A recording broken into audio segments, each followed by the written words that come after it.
பத்தாவது வாசலுக்கு வணக்கம்ப்பா. இப்போ கர்ப்பிணி பெண்களோட வாயு தொல்லை, அதாவது கேஸ் பிரச்சனை, அதுக்கு என்ன நம்மளுக்கு மருந்து சொல்ல போகிறோம் அப்படிங்கிறது தான் இப்போ இன்னைக்கு ஒரு முக்கியமான குறிப்பு. இப்போ கர்ப்பிணி பெண்கள் என்ன சொல்லியிருக்காங்க, எனக்கு சாப்பிட்டா கொஞ்சம் சாப்பிட்டாலும் வயிறு கேஸ்ட்ரிக் அந்த மாதிரி இருக்குங்கம்மா, எப்பவுமே வரமாட்டேங்குது அப்படின்னு சொன்னாங்க. இதே மாதிரி நார்மல் பெர்சன் சொல்லியிருக்காங்க, எனக்கு இந்த மாதிரி நீங்கள் சொல்கிற ரெமெடி எல்லாமே நான் பார்க்குறப்ப தான், ஆனால் எங்களுக்கு கேஸ்ட்ரிக் ஆகுது, அதுக்கு ஏதாச்சும் ஒரு வைத்தியம் சொல்லுங்கன்னு சொல்லியிருக்காங்க.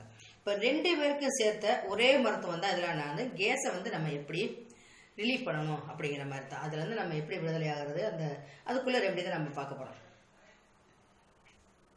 இப்போ என்ன கேட்டோம்னாப்பா, இது நீங்கள் என்ன சொல்கிறீங்க, வீட்டு வைத்தியம் சொல்கிறீங்க. இது வீட்டு வைத்தியம் தான். இது நம்ம நாட்டு வைத்தியம், இயற்கையான வைத்தியம், பாட்டி வைத்தியம் கூட. நான் உங்களுக்கு பாட்டி தானே, அப்போ நான் சொல்கிறது எல்லாமே இருக்கும். அதாவது வீட்டு வைத்தியம், நாட்டு வைத்தியம், இயற்கையான பாட்டி வைத்தியம், இதைத்தான் நான் சொல்கிறேன். இந்த பாட்டி சொல்கிறேன் பாருங்க. நம்ம வீட்டில் இருக்க அஞ்சரைப்பட்டியில் இருக்க ஜாமானத்தை நான் உங்களுக்கு உபயோகம் பண்ணுறேன். வெளியே எந்த மருந்துமே நம்ம வாங்கல. இது அன்றாட நம்ம வீட்டில் புழக்கத்தில் இருக்குது. பாருங்க, சோம்பு, இந்த ஓமம், இது வீட்டில் கட்டாயம் இருக்கும். சின்ன பிள்ளைங்க இருக்க வீட்டில் ஓமம் கட்டாயம் இருக்கணும். இல்லைன்னா கூட நீங்கள் வாங்கி வச்சுங்க, இது ரொம்ப விலையெல்லாம் கிடையாது. மிளகு, பெருங்காயம், பூடு, இதை கொதிக்க வைக்கிறதுக்கு 1 டம்ளர் தண்ணி. இந்த கேஸ் எப்படி வருது அதனா, நம்ம அதாவது நேரங்கட்ட நேரத்தில் சாப்பிட்டுவிட்டு வேலையே பார்க்காதவங்களும் இருக்காங்க. சாப்பிட்டுவிட்டு வேலை பார்த்து, அதாவது வேலை பார்த்துட்டு சாப்பிடவே நேரங்கட்ட நேரத்தில் சாப்பிட்டு செரிமானம் ஆகாதவங்க இருக்காங்க. சாப்பிட்டுவிட்டு வேலையே பார்க்காதவங்க இருக்காங்க. இவங்க 2 பேர்த்துக்குமே கேஸ்ட்ரிக் ஆகும். அதாவது ஏப்பம் வராது. சொல்லுவாங்க, பா நெஞ்சில் கட்டை போட்டு அடிச்ச மாதிரி இருக்குப்பா, என்னென்ன தெரியும், ஏப்பம் கூட வர மாட்டேங்குதுப்பா. யார் காரணம்? நம்மதே காரணம். நான் அடிக்கடி சொல்லியிருக்கேன், உணவு பழக்கங்களை மாட்டுங்க, கரெக்டான டயத்துக்கு சாப்பிடுங்கன்னு சொல்லியிருக்கோம். இனிமேல் நீங்கள் அதை ஃபாலோ பண்ணுவீங்கப்பா, எனக்கு நல்லா தெரியும். அப்படி கேஸ்ட்ரிக் ஆயிடுச்சு, வயிறு தும்முன்னு இருக்கு அப்படின்னு சொன்னோம்னா, அந்த கேஸ்ட்ரிக் ஆயிடுச்சு வச்சுக்கலேன், வயிறு தொப்பை விழுதுரும், புஷ்ஷுன்னு ஆகிக்கும். அப்போ என்ன செய்வீங்க, தோற்றமே நீங்கள் அசிங்கமாக தெரிவிங்க. நீங்கள் என்ன நினைப்பீங்க, வயிறு புஷ்ஷுன்னு ஆகிடுச்சு, என்ன செய்யுது, அந்த வயிறு தொப்பையை குறைக்கிறதுக்கு வழி சொல்லுவீங்க. ஆரம்பத்துலேருந்து நம்ம கரெக்டாக வரணும்னா தொப்பையே வராதுப்பா. சரி, வந்துருச்சு, வாயு தொல்லையிலேருந்து நம்ம மீளணும், என்ன செய்யலாம் வாங்க பார்ப்போம். இப்போ பாருங்க, இந்த பாருங்க, கொஞ்சம் போல் புதினா, இது கொஞ்சம் போல் சோம்பு, 1 டீஸ்பூன் சோம்பு. இதை என்ன செய்யணும், கேஸ்ட்ரிக் ஆகி வச்சுக்கலேன், ஒரு சட்டியில் தண்ணியை கொதிக்கணும். 1 டம்ளர் 1.5 டம்ளர் தண்ணியை ஊற்றி கொதிக்க வச்சு இந்த சோம்பை முதல்ல அள்ளி போட்டுறணும். அது கொதிக்க வந்தனையுமேயும் இந்த புதினா அள்ளி போட்டு விட்டுறணும். போட்டு 2 நல்லா கொதிக்கும் பார்த்தீங்களா, 1.5 டம்ளர் தண்ணியை வத்தின பிறகு 1/4 டம்ளர் வந்த பிறகு இதை குடிக்கலாம். கேஸ்ட்ரிக் சரியாக போயிடும். சரிங்களா, இது ஒரு முறை. 2வது முறை என்ன கேட்டோம்னா, இந்த பாருங்க, மிளகு, பெருங்காயம், பூண்டு, இது கூட கொஞ்சம் சீரகம் சேர்த்துக்கணும். சீரகத்தை கட்டாயம், அதாவது சீரகத்தை மட்டும் லைட்டாக வறுத்து அதோட சேர்த்துக்கணும். இதெல்லாம் எதுவுமே வறுக்க வேண்டியதில்லைப்பா. இதை 4ஐயும் சேர்த்து இதை ஒரு 1.5 டம்ளர் தண்ணியை வச்சு அதை வற்ற வச்சு 3/4 டம்ளர் ஆக்கி இதை குடிக்கணும். இது ஒரு முறை. இது கூட சீரகம் சேர்க்கணும்னு சொல்லியிருக்கேன், நான் அள்ளி வைக்கல. அப்போ தான் நீங்கள் அள்ளி வைக்கலையேன்னு சொல்லி சொல்லக்கூடாது. சீரகம் சேர்க்கணும். 2வதுங்களா. 3வது என்ன கேட்டோம்னா, ஓமம். இது பார்த்தீங்களா, ஓமம் ரொம்ப பெட்டரான மருந்து.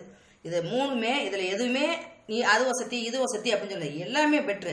இந்த ஓமத்தை என்ன செய்யணும்ப்பா, 1.5 டீஸ்பூன் அளவு, அதாவது நல்லா வெறிஞ்சட்டில் போட்டு சடசடன்னு பொரிய விட்டு வறுத்து விட்டு 2 டம்ளர் தண்ணியை வைக்கணும். 1 டம்ளர் தண்ணியை வத்தின பிறகு இந்த ஓம தண்ணியை குடிக்கலாம். இந்த 3மே வீட்டுக்கு, அதாவது ஏப்பத்துக்கு, நம்ம வெளியே நம்ம கடன்னு வெளியே ஏப்பறணும், வயிறு புசுன்னு டக்குன்னு அமுகணும்.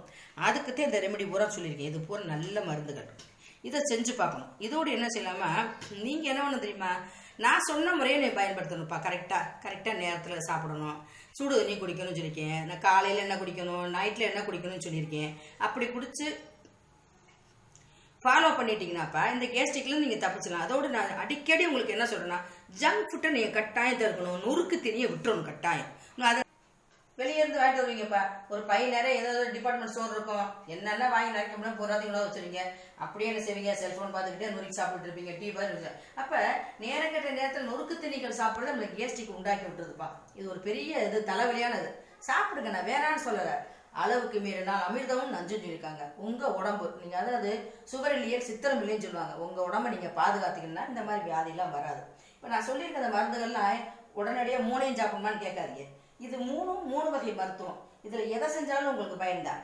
இதை எப்போ சாப்பிடணும்னு சொல்லி கேட்பீங்க, காலையில் சாப்பிடணுமா, சாப்பாடுக்கு முன்னாடி சாப்பிடணுமா, நைட்டு சாப்பிடணுமான்னு. இது எப்போ உங்களுக்கு கேஸ்ட்ரிக்கு அப்படி வயிறு தும்முன்னு இருக்குதோ அந்த சமயத்தில் இதில் ரெமெடியில் ஏதாச்சும் ஒன்று நீங்கள் செஞ்சு பயன்பெறலாம். கட்டாயம் இது உங்களுக்கு யூஸ்ஃபுல்லாக இருக்கும்ப்பா. செஞ்சு பாருங்கள். இப்போ இதை வந்து மருந்துகள்லாம் யார் சாப்பிடணும் பார்த்தோம்னா சின்ன குழந்தைலேருந்து பெரியவங்க கர்ப்பமாக இருக்கவங்க மாசமாக இருக்கவங்க குழந்தை உள்ள இல்லாதவங்க நார்மல் பர்சன் ஆண் பெண் எல்லாருமே சகலரும் சாப்பிடலாம். இப்போ குழந்தைங்களுக்கு கொடுக்கணும்னு வச்சுக்கலாம். ஒரு 2 வயசு குழந்தை 3 வயசு குழந்தை குடிக்கணும்னா இந்த ஓமத்தண்ணியை மட்டும் போட்டு கொடுக்கலாம்ப்பா. இது நல்லா குடிக்குங்க. அது கொஞ்சம் ஒரு மாதிரி கசப்பு தன்மையும் காரத்தன்மையாக இருக்கும், லைட்டாக தான் இருக்கும். அது குடிக்கலாம் கூட கொஞ்சம் நாட்டு சர்க்கரை கலந்துக்குங்க. அதே மாதிரி இந்த வெள்ளைப்பூடு பெருங்காயம் மிளகு இது கூட சீரக வைக்கணும்னு சொல்லிக்கேன். இதை கலந்து நீங்கள் கஷாயம் பண்ணி நீங்கள் குடிக்கும்போது இது வந்து ஒரு 4-5 வயசு பிள்ளை குழந்தைங்களுக்கு வயிற்று வலிக்கு சொல்லுது பார்த்தீங்களா, அதுங்களுக்கு இந்த மாதிரி போட கேஸ்ட்ரிக் தான் வயிற்று வலி. இந்த மாதிரி குடிக்கும்போது குடிக்க முடிச்சுக்கலாம் கொஞ்சமாக அது கூட நாட்டு சர்க்கரை சேர்த்துக்குங்க. தேன் சேர்க்கவே கூடாது. இந்த மாதிரி கஷாயங்களுக்கு வந்து தேன் சேர்க்காம குடிச்சா ரொம்ப நல்லாயிருக்கும்.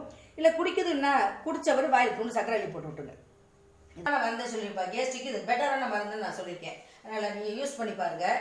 மிகுந்து என்னோட மருந்துகளை வந்து நீங்கள் எடுக்கணும் அப்படிங்கிறக்காண்டி என்னோட ஆசையே இல்லைப்பா. வாய் தொல்லை இல்லாமல் இருக்கணும் அப்படிங்கிறது என்னோட ஆசை. சப்போஸ் அப்படி வந்துருச்சுன்னா என்னோட ரெமெடி நீங்கள் பயன்படுத்துங்க. நான் சொல்கிறத பூரா நீங்கள் மண்டையில் நல்லா ஏற்றிக்குங்க. மற்றவங்களுக்கு இந்த விஷயங்களை ஷேர் பண்ணுங்கள். அடிக்கடி என்ன சொல்கிறேன்னா நல்ல விஷயங்கள் 4 பேருக்கு போய் சேரட்டும். அதனால் உங்களால் முடிஞ்ச சேவையாக ஷேர் பண்ணிடுங்க. உங்களோட கேள்விகளோட கமெண்ட்ஸ் பாக்ஸில் போடுங்க. என்னோட சேனலுக்கு மறக்காமல் சப்ஸ்கிரைப் பண்ணிடுங்க. நன்றி, வணக்கம்.